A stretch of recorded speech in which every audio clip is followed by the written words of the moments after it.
Skorajda vsakdo si želi leteti. Z visečo vadbo je to na videz mogoče. Guganje, lovljenje ravnotežja, obračanje in kljubovanje težnosti. Si v zraku in se boljš razgibaš kot na tleh. Zato, ker se lažje premikaš. Moraš imeti kar močne mišice za to. Mladi se na vadbi, za katero je potreben trak, ki je na obeh straneh pripet s kavljem, srečujejo enkrat na teden in povečujejo zahtevnost vaj. Naučili se bodo več kot 75 potez oziroma sekvenc. Delamo poze, pa na glavo se obrnemo, guncamo.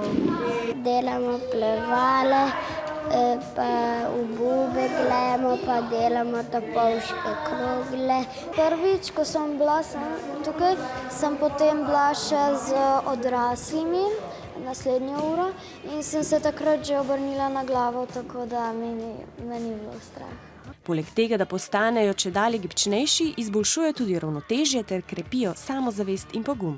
Gre za tehniko, kjer v bistvu probamo zajeti celoto otroka, kar pomeni, da se razvija tako njegova sposobnost, tako ravnotežje, hkrati pa tudi probamo na vadbi umiriti telo in umiriti malo misli.